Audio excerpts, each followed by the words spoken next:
I really wish my partner, Jay Silverhills, could be with me tonight. I used to listen to Jay Silverhill's Indian prayer. Jay often asked me, why don't you do the Lone Ranger creed? Clayton Moore was the Lone Ranger for 30 years and was America's favorite hero. The kids adored him. For a whole generation, he was seen as the perfect example of the American West, but the cameras never caught something else. Moore died in 1999, and almost no one, not even Moore himself, knew the man he used to be. What most people thought was commitment was really something much worse. A slow, measured wiping out of identity that took 50 years to finish. This is the story that hasn't been told about the man who wore the mask and how it slowly ate him away. The face that picked him. He was born in Chicago, Illinois, on September 14, 1914, as Jack Carlton Moore. As a child, he always felt like he didn't belong. He was a shy boy with a big fantasy. He looked at the world around him with thoughtful, serious eyes. There was no show business in his family. They kept him safe in a working-class home, but they didn't give him much fame or security. Clayton was interested in the circus and daredevils in silent movies when he was a child. He was amazed by people on TV who could do so much without saying a word, like trapeze artists, acrobats, and hooded heroes. In his biography, it says that he felt safer there than on the noisy, unpredictable field. He admired how heroes did amazing things with their bodies and how they took risks without yelling. It was like moving poetry that spoke to his calmer soul. Clay did something brave when he was in his late teens. His new job was as an acrobat in a moving circus. He did it every day, taking the risk, being disciplined, and always managing things. He learned to trust his body and fall and get back up, even though his mind was shaking. Putting on a show under the big top gave him a strong sense of belonging for the first time. He wasn't just Jack from Chicago in the nets and ropes. He was a unique person who was lighter than himself. Clay went to New York after the circus and worked as a model for John Robert Powers. Even though it was glamorous, his heart yearned for action. He smiled for pictures, stood in fashion shows, and posed for pictures. For a part where he could do more than just look good. He made money as a model, but it didn't make him happy. He didn't feel like he belonged in the attention that everyone else seemed to want. Clayton chose to go to Hollywood in the late 1930s. All he had with him was drive and a few dollars. He went to Tinseltown ready for whatever might happen. He did dangerous work that no one else wanted to do as a stuntman and bit part. He filled in for other players, hurt himself when he fell, and kept going. Every trick he did was a test for him. Not just his body, but also his mind. In about 1940, Hollywood director Edward Small talked him into changing his stage name to Clayton. This turned Jack Carlton Moore into Clayton Moore. He felt better with his new name. It was cleaner, stronger, and more like a name for a hero than for a boy. He got small but important parts in B-westerns and serials under that name. One of the most important was Ghost of Zorro, in which he played a masked figure that would have a huge impact on his life in ways he could not have imagined. Then there was World War II. Clayton signed up for the U.S. He joined the Army Air Forces and was sent to the 1st Motion Picture Unit to make training films. He was both in front of and behind the camera for that part, helping to shape messages of bravery, discipline, and sacrifice for troops who were going to war. He was in Target Invisible with actor Arthur Kennedy. Even though he was in uniform, he felt strangely far away from real battle. But the thought of being brave was always close to his heart, even if it was just a movie and not a real battle. The Heavy Price of Being a Hero, 1945, was a turning point for Clayton Moore and for the United States as a whole. He came back to a Hollywood that was very different from the one he had left behind after serving his country in World War II. While the war was going on, new technologies were being developed faster than ever before. This was most clear when TV became a real business. At first, the big companies didn't think much of the small screen, but they were starting to see that this new form wasn't just a fad, it was the future. Moore was once again working on low-budget movies and taking on any work that came his way. In 1946, he was in a series called The Crimson Ghost, where he played another masked character in another forgettable show. After 2 years, he was cast in The Adventures of Frank and Jesse James, another short-lived series that would only be shown in small theaters. These jobs kept him alive, but they didn't help his business much. What they did, though, was become more of a dependable force in Western and action movies, which turned out to be very important. Producer George W. Trendle was having a different kind of trouble across town. Since its premiere in 1933, his radio show, The Lone Ranger, had become a huge hit, making an American hero that was on par with anything Hollywood had made. But TV was becoming more popular, and Trendle knew that he had to bring the Lone Ranger to the big screen if he wanted to keep the character alive. There was a question of who could be the hero that 16 years of Americans had been dreaming about. When it began in late 1948, the casting process was more complicated than most Hollywood tryouts. It wasn't enough for Trendle to find someone who could read lines and look good on a horse. He needed an actor who could stand for something bigger, like morality and American ideals. Honesty that never changes. If you make the wrong choice, it could ruin everything the figure stood for. Early on, Clayton Moore's name came up. On his resume, it said that he had a lot of experience with westerns, had done stunts in the circus, and was always polite. But what was more important was that people who had worked with him noticed something strange. Moore was serious about every part he played. He didn't call in. He didn't think badly of B movies. He showed up, did the work, and went about his business with quiet respect. Something clicked for Moore when he tried out in early 1949. Since then, many people who helped cast Moore have talked about how he added something special to the role that other actors didn't have. A sincere interest in the role and a belief in it that didn't feel fake but real. Trendle chose what to do. Moore would be the only one there. After that, there was a time of intense preparation. Moore was measured for the famous outfit, the white Stetson, the black mask, and the well-coordinated Western clothes that would make him easy to spot even in grainy black and white TV shows. He met Silver, the white stallion that would become just as popular as the comic book character. Moore trained for weeks to not only be able to ride well, but also to ride with the power and grace that the part called for. The Lone Ranger first aired on ABC on September 15, 1949. The effect on culture was felt right away and could not be denied. In just a few weeks, people all over the United States were watching the show. Kids ran home from school to watch. Parents liked the clean material and clear messages about right and wrong. A lot of merchandise, like lunchboxes, toy guns, masks, and outfits, went on sale. At the same time, Moore was reading the Lone Ranger Creed. The character's moral code written down in a paper. Most artists would have seen this as nothing more than publicity material, but he started to use it in his own life. People saw him stop smoking in public. He let people get in touch with him. There were times when he acted like the character's moral code was his own. Clayton Moore had finally broken out of darkness by 1951. Getting the attention he'd been after for 15 years was now possible. But the price of that fame was just starting to become clear. Clayton Moore became less well known as a person as his fame as the Lone Ranger grew.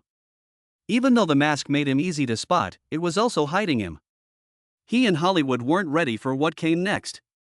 By 1952, Clayton Moore had become one of the most well-known faces on American TV, thanks to his own fame. A lot of people were watching The Lone Ranger. Moore's performance made the character a part of the public consciousness. In the background, though, a scary pattern was beginning to form that would stay with Moore for the rest of his life. The people who hire actors in Hollywood quit seeing him as an actor. The mask was all they saw. Moore's agents kept getting harsh reactions when they tried to get him other roles, like dramatic parts, character work, or anything else that would show how versatile he was. Studios were not interested in the talent Clayton Moore. They couldn't tell the man from the role he'd played. He was permanently typecast in the eyes of the business, stuck in a single identity from which he could not escape.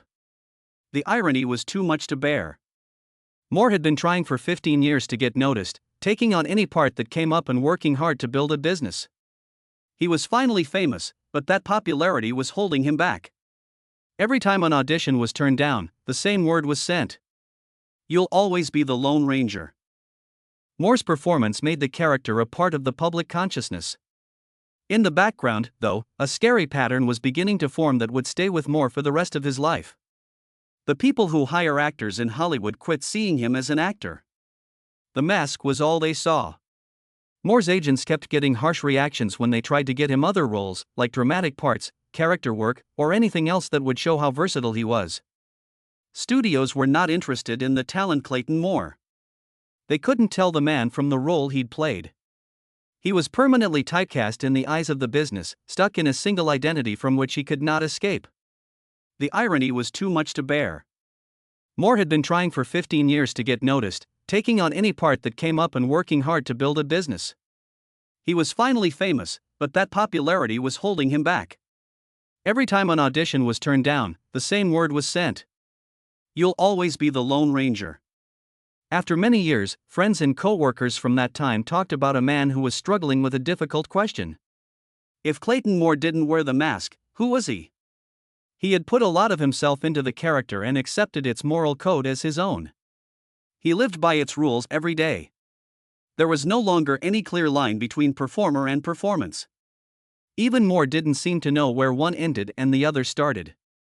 The truth about money made things worse. The Lone Ranger gave people steady work, but the contract terms were pretty usual for 1950s TV and not very nice. Moore wasn't getting rich. He was making enough to live on while making a character that the company could sell for millions of dollars. Moore was in a terrible situation when the show's original run ended in 1957, after 221 shows. They are well known enough that they can't get other jobs, but not rich enough to retire. He was a guest star on TV shows, where he always played different versions of the same Western hero. He went to county fairs and events to promote his work. Without fail, he was always polite as he signed autographs and posed for pictures. Always professional, but people close to him saw how hard it was on him. The excitement that he used to have about the character was turning into something else: obligation, duty, and maybe even anger. People who knew Moore during this time say that there were times when the mask fell. Late at night, Moore would complain about how frustrating his job had become and quietly admit that he felt stuck. That his biggest professional accomplishment had also ruined his chances of having a longer playing career. He gave up everything to become the Lone Ranger, and in the process, he erased Clayton Moore from existence. Things had changed in the entertainment business. There are new stars, shows, and styles. Westerns on TV were still popular, but Moore was linked to a style from earlier that was starting to look old. It looked like younger players were getting the parts he might have wanted. The roles he was offered, when they came up, were mostly the same person with different names. By the beginning of the 1960s, the tragedy was over. Clayton Moore had become someone important, someone that people knew and admired, which was his dream. But that dream cost him everything. He stopped being himself as a person and only existed as a character that someone else had made up. His mask took away everything that made him who he was and gave it everything that he wanted. The deception in court. In 1979, more than 20 years after the end of the Lone Ranger TV show, Clayton Moore was still seen in public wearing the famous mask. He did things like go to charity events, visit children's hospitals, and sign autographs at meetings. At age 65, he had long since come to terms with his end. He could never get away from the role. So, he chose to fully accept it. The mask had become an important part of who he was. The Lone Ranger figure was owned by the Rather Corporation, which then made a choice that would destroy him. The company was making a new Lone Ranger movie with Clinton Spilsbury, a younger star. Instead, officials decided that having Clayton Moore, who was getting old, show up in public wearing the mask would confuse people and could hurt the marketing of their new project. In September 1979, they issued a stop and desist order legally prohibiting Moore from wearing the mask in public or identifying himself as the Lone Ranger. Moore's answer was quick and desperate. He didn't hire lawyers to help him reach a deal. He didn't ask for money back. According to people who were there for the first talks, Moore only asked to be able to keep wearing the mask to public events. He wasn't trying to make money off of it. He only wanted to stay in touch with people who still looked up to him as a child. The business said no. After that, there was a court case that showed how much Moore's identity had become mixed with the character. His lawyers argued that after 30 years of embodying the Lone Ranger, Moore had earned some right to the persona he'd created. The Rather Corporation said that they owned all the intellectual property and that Moore was just a worker who had been paid for his work decades before. The court proceedings were widely covered by the media, and many of them agreed with Moore's point of view. He had spent his whole adult life advocating for heroic ideals, had lived by the character's moral code, and had never used his fame to make money for himself. He was told he couldn't even wear the mask that made him who he was. The court said no to Moore in 1981. While the ruling was legal, it was very hard on everyone involved. Moore wasn't allowed to go out in public with the black domino mask on. The thing that had given him purpose, identity, and meaning for 30 years was now against the law. The way Moore reacted to the decision showed how much he cared. He didn't get angry about how unfair things were. He didn't say anything bad about the Rather Corporation in public. Instead, he wore big sunglasses that went around his eyes to his next public event. This was a mask substitute that legally followed the court order while still giving him a similar look to the character. During this time, people who knew Moore talked about a man who felt like he was being executed metaphorically. The court took away more than just a costume piece, they formally cut him off from the only identity he had known for most of his life. It didn't stop him from going to events, meeting fans, and acting with the respect that the role required, but something deep inside him had broken. The most painful part wasn't losing in court. It was the understanding that the company didn't care about him. They owned a figure that was worth a lot of money. The man who had been that image for 30 years was just getting in the way of their new marketing plan. Moore had given up everything to be the Lone Ranger. The people who owned the Lone Ranger didn't even want him anymore in the end. The shades are a mask of tears. Clayton Moore first wore circular sunglasses in 1981, but they were never meant to be a fashion statement. They were a quiet act of defiance, a way to follow the court order without giving up totally. He now wears dark aviator-style glasses to cover his eyes where the black domino mask used to cover them. The mask was against the law, but no one could stop him from hiding his eyes. The people thought Moore's decision to wear sunglasses was a decent middle ground. He kept going to rodeos, state fairs, charity events, and children's hospitals. He had a white horse still. He still wore the white hat and clothes from the West. Fans who had grown up watching him on TV would still come up to him and ask for autographs and pictures. The sunglasses became his new symbol, and many people praised how well he handled stress. But people who knew Moore better saw something else. They talked about a man who was just going through the steps of a life that didn't belong to him anymore. Not only did the sunglasses cover up the eyes that had lost their light, they also served as a mask. Friends and co-workers from this time have talked about Moore's personal problems. Following the Lone Ranger's moral code was still important to him, but it no longer made him happy. That which had once been a calling now felt like a show he had to keep up, even though there was no longer a contract. People knew he would show up at events, so he did. Kids asked him to sign pictures, so he did. He kept the character's honor because any less would have been an insult to everyone who still believed. The stress of money problems made his mental problems worse. Moore had never made a lot of money from the TV show, and the legal fight with Rather Corporation cost a lot of money. Personal appearance fees were how he made a living, so he couldn't quit the part even if he wanted to. The person who put him in jail was now his only way to make money. When the media talked about the sunglasses incident, Moore was often shown as strong and unbreakable. In the face of business cruelty, a hero sticking to his beliefs. And in some ways, that was true. Never acted angry in public, never criticized the Rather Corporation in appearances, and never did something out of character in front of fans. His public image stayed the same, kind, humble, and committed to keeping the Lone Ranger's legacy alive. But things were darker in private. Later, Moore's friends and family said that he was depressed during this time. In private, Moore himself called the sunglasses an embarrassment, even though most people saw them as a sign of dignified protest. He wasn't no longer allowed to wear the mask. He was no longer legally in charge of his face, his name, and the persona he had worked so hard to build over 30 years. After many years, people who had worked with Moore in the 1980s were interviewed, and they told the most sad story. A number of people said that Moore would sit alone and stare at nothing when he wasn't in public, with his sunglasses on even when there were no cameras around.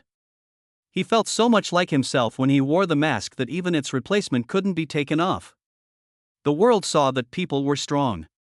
The world saw a hero who wouldn't give up on his beliefs. What they missed was a man slowly fading behind a pair of dark glasses, putting on a show for people who had no idea how much it was costing him. The sunglasses didn't keep people from seeing Clayton Moore. They didn't want people to see what happened to him when he lost the mask. The last secret is out. In the last few years of his life, Clayton Moore kept going out in public, still wearing the sunglasses and acting like the figure that had taken over him. He was in his 80s by the late 1990s. His body got weaker with age, but he was still dedicated to the part. He went to meetings. He spoke at events and stuck to the morals he had accepted more than 40 years before. He seemed happy with his impact to people who didn't know him well. But in private talks during those last few years, a different truth started to come out. Several people who knew Moore near the end of his life have since talked about times when his carefully kept front would crack. Later, a family friend talked about an evening in 1998 when Moore started talking about the character in public in ways he had never done before. The talk wasn't about the politics of Hollywood, lawsuits, or being typecast. It had to do with something deeper, the scary realization that he could no longer tell the difference between the real person he was and the role he had played. According to this story, said that he had a fear that followed him around his last years, that Clayton Moore had died in the 1950s. After that, everything was just the Lone Ranger acting like someone else. He had lost so much of his identity that he couldn't remember who he was before the mask. His own personality, wants, and sense of self had been slowly replaced by the character's traits until there was nothing truthful left. In a chat with another close friend, Moore admitted that he had always tried to be the Lone Ranger, even when no one was looking. He wasn't able to turn off the show. It was the whole person he had become, who could not change. It wasn't that Hollywood had cast him in a certain role that was sad. He had become so much like a certain type of person that there was no longer any Clayton Moore hiding behind the mask. Just before he died, he told her the most terrible news. Moore told someone he knew he could trust that his biggest fear wasn't going away. It wasn't about history, fame, or honor. He was most afraid that he had let down the kids who had faith in him and that he had not lived up to the impossible moral standard he had set for himself. He was still sure he wasn't good enough after 50 years of trying to be the perfect hero. Clay Moore had a heart attack and died at home in Los Angeles on December 28, 1999. He was 85 years old. The obituaries praised how he played an American hero. They praised how dedicated he was to the role and how calm he was in court. They said he was a man who had lived a brave life in a field that didn't usually reward honesty like that. What Moore had given up was too heavy for the memorials to fully capture. He had given up his identity, his privacy, his playing career, his job, his money, and even his mental health. To grow into something bigger than himself. And by making that change, he had killed himself slowly. The last secret wasn't told during Moore's lifetime because he might not have fully understood it until almost the end. The Lone Ranger had taken over his life, not just played by him. Every part of Clayton Moore that was meant to be that character had been changed. Before, the man born Jack Carlton Moore in 1914 was just a memory, a ghost that hung around the edges of a heroic character. Moore never said he felt bad about what he did in his last talks. He never wished he had made a different choice, but he did understand a truth that was both beautiful and scary. He had finally become the person he had always wanted to be, and in the process, he had disappeared. A tragic beauty and a heritage. When Clayton Moore died, the whole truth about his life came out. As biographers, journalists, and former co-workers put together the whole story, a disturbing trend became clear. A lot of people didn't know that Moore had lived through one of the worst tragedies in American entertainment history while he was still living. Dozens of people who had grown up watching him came to the public funeral service in January 2000. Other players who worked on westerns on TV and collectors who had met him at shows over the years. They told stories about Moore's kindness, his hard work, and how he always stuck to the character's moral code.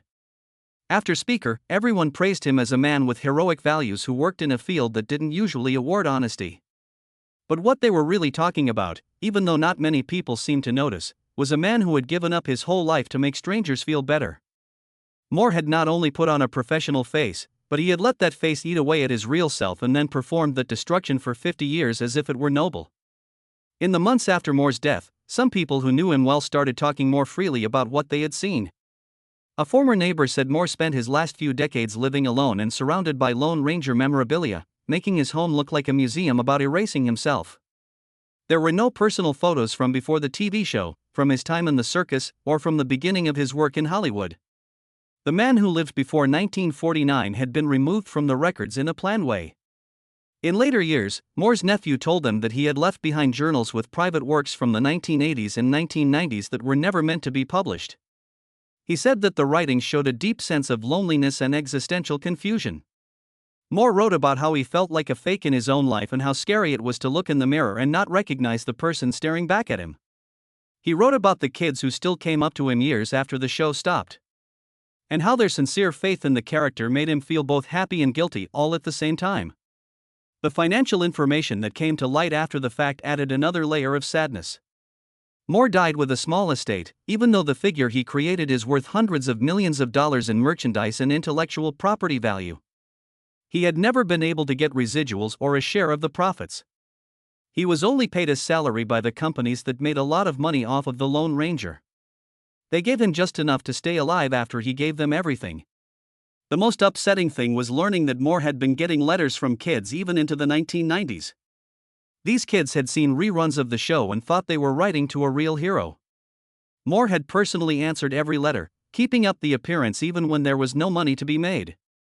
There was no publicity value and only one kid would see it, so they would never know how much it cost. After he died, the entertainment business moved on quickly. After a few weeks, the news moved on to other tales. The Lone Ranger stayed a well-known cultural property, licensed and relicensed for new versions, but Clayton Moore's name slowly disappeared from the talk. The role would be played by new players. There would be new meanings made. The mask would stay on, as masks always do, long after the person who wore it was gone. What was left was a warning story that not many people were willing to fully accept. Clayton Moore decided to kill himself on purpose in order to live forever. People remembered him not for who he really was, but for the person he had lied about being so well that it became real.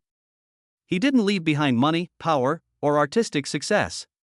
The person gave up everything for the sake of a lie, and they did it so well that even they forgot it was a show. And America, the country that made him a hero, never really knew how much it cost him to become one.